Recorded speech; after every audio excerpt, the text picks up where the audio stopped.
Quantas vezes você já se pegou distraído durante a aula daquele professor sério, exigente, pensando, nossa, ele deve ter sido um aluno exemplar, não é verdade? E daquela professora brincalhona, descontraída, a gente pensa, poxa, ela deve ter zoado bastante pelos corredores da UFMA. Criar esses estereótipos faz parte da nossa imaginação.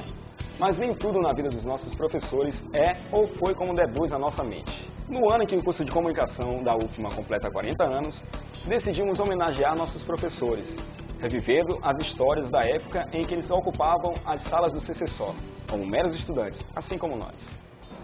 Meu nome é Joanita Mota de Ataíde. Eu me formei em jornalismo em 1975. Eu fui da terceira turma do curso. Meu nome é Francisco Gonçalves, eu passei no vestibular em 1980, me formei em 1984 e passei no concurso para ingresso na carreira do Magistério Superior em 1994, 10 anos depois. Meu nome é Arnold, eu fui aluno do curso de comunicação, ingressei em 1979, concluí em 1982, fiz concurso para professor em 89, assumi como professor aqui do curso de comunicação em 1990 e estou dirigindo a rádio desde 2003. Meu nome é José Raimundo Soares Júnior, eu sou jornalista. Eu ingressei aqui na Universidade Federal do Maranhão como estudante em 1990, terminei o curso em 1994 e já passei aqui 3 períodos como professor, né? 96 a 99, 2003 a 2005 e 2008 a 2010. Meu nome é Paulo Pellegrini, fui aluno do curso de comunicação entre 1992 e 1996, da habilitação de jornalismo, e sou professor substituto do Departamento de Comunicação da área de Rádio e TV desde 2008. Meu nome é Larissa Leda, eu sou professora hoje da Universidade Federal, mas fui aluna aqui antes, entrei em 97 e me formei em 2001. Joanita Mota, ex-aluna do curso de Comunicação Social da UFMA na década de 70, hoje doutora, é um tanto crítica, porém espontânea, quando descreve o seu perfil como estudante. Eu era uma aluna bem medíocre, eu estava bem na média mesmo. Por quê? Porque eu já trabalhava 8 horas por dia e o curso era à noite, ainda bem que o curso era à noite. Mas eu me interessava mais por algumas disciplinas, dentre elas as disciplinas mais técnicas, mais práticas. Mas eu era uma aluna esforçada apenas. Eu não pensei em ser professora, eu queria mesmo era ser repórter. E fui repórter do Imparcial. Para mim, ser jornalista era ser repórter, era ir para a rua fazer reportagem. Olhando para o professor Francisco Gonçalves, é difícil imaginá-lo à frente de uma manifestação de estudantes, concordam? Mas ele e o professor Arnold Serra sentiram a tensão da década de 80, marcada por censuras e protestos. Na ditadura militar, participava ativamente do movimento estudantil, como participava também, fui oriundo de movimentos gerados no ambiente da Igreja Católica e depois me engajei no movimento estudantil da UFMA. Eu fui o editor do Jornal Laboratório que nunca foi publicado, porque foi censurado pelo professor, pelo departamento, em um contexto próprio da época, em que havia muito autocensura, mesmo dentro do ambiente universitário, e nós tínhamos feito um jornal, Jornal Laboratório, que discutia exatamente os modos de fazer notícia em São Luís.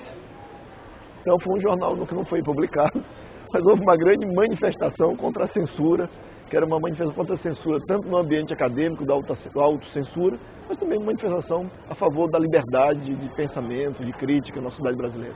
Quem fazia comunicação, quem fazia teatro, quem fazia artes, da mesma maneira como no Rio de Janeiro tinha o Baixo Leblon, aqui se criou o Baixo Leblon em São Luís, que era ali na beira-mar. Mas eu cheguei inclusive a frequentar. Era a época em que se gritava contra o regime, contra a ditadura, de forma mais acentuada. Inclusive a televisão mostrava o aluno que andava de chinelo, de manga de camisa, de camiseta, etc. A maioria, inclusive, trabalhava mais com jornalismo impresso, até porque não havia a habilitação rádio e TV, só havia jornalismo impresso e relações públicas. Hoje, felizmente, nós vivemos uma democracia e, evidentemente, os ares que respiramos são os ares da democracia. O crescimento dos veículos e assessorias de comunicação aumentou na década de 90 as oportunidades dos alunos no mercado de trabalho. Não é mesmo, professor Soares Júnior? O estudante Soares Júnior, ele fazia o seguinte, ele tentava conciliar o estudo com o trabalho. Nessa época, passei 1 ano trabalhando direto na editoria de esportes. Então foi um momento importante porque eu pude tanto exercer minhas atividades como aluno, não era um aluno de tirar 10, 9, né, mas um aluno que correspondia com suas responsabilidades, né, fazia as suas tarefas, mas pude aliar essa prática com a teoria, né.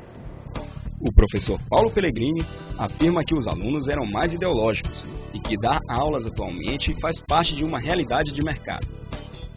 O aluno já vinha para cá meio sonhador, fazer jornalismo, fazer radialismo, tinha mais ou menos o mesmo peso de fazer filosofia, ciências sociais. Era uma área em que as pessoas que tinham algum grau de contestação com a realidade encontravam alguma identificação. Era mais ideológico do que mercadológico. Eu gosto de dar aula, mas, assim, meus sonhos de vida, dar aula não é um deles. Não é um deles. Meu sonho de vida é fazer banda de rock, é tocar música, sei lá, ser comentarista de futebol, de Fórmula 1, vamos dizer assim, né? Mas, dentro de uma realidade de mercado, eu me sinto muito bem trabalhando como profissional, como jornalista, como coordenador de uma rádio e tal, e também muito bem dando aula. Já a professora Larissa Leda sentiu falta das pesquisas. Ela jura que não era CDF, mas acho que a maioria ainda duvida. Eles eram mais tranquilões, era uma galera mais alternativa, uma galera mais relaxada, né? Hoje não, hoje eu vejo, vou te dar um exemplo, na época que eu era aluna eu era super patricinha, porque veja, eu andava arrumadinha. E hoje não, hoje a gente percebe muita aluna no curso que vem maquiada pra aula, que vem bem vestida. Naquela época não tinha nada disso, a galera andava de chinelo o tempo todo, sabe?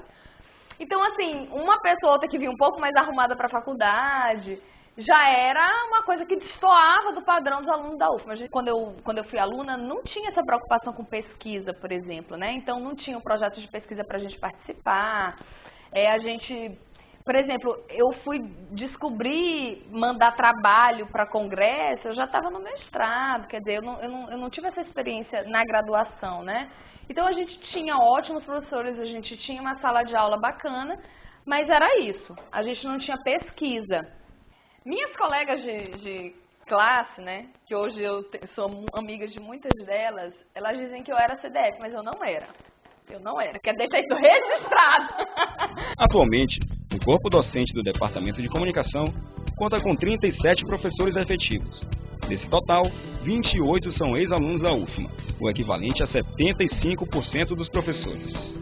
Nem havia muita desistência, porque quem ia para o jornalismo, porque queria fazer jornalismo mesmo. Quero dizer que eu aprendi bastante. E foi exatamente essas experiências que eu vivi dentro da universidade que fez ser quem eu sou hoje. Então a universidade para mim tem sido a minha vida. Eu acho que o que eu poderia ter feito e não fiz, né? Poderia ter aproveitado melhor as minhas horas de lazer, né? Mais alguém arrependido? Mas não, eu não me arrependo, não. Foi um momento muito feliz da minha vida, assim, eu lembro com muito carinho. Como diria aquele cara mais complicado, eu não me arrependo de nada.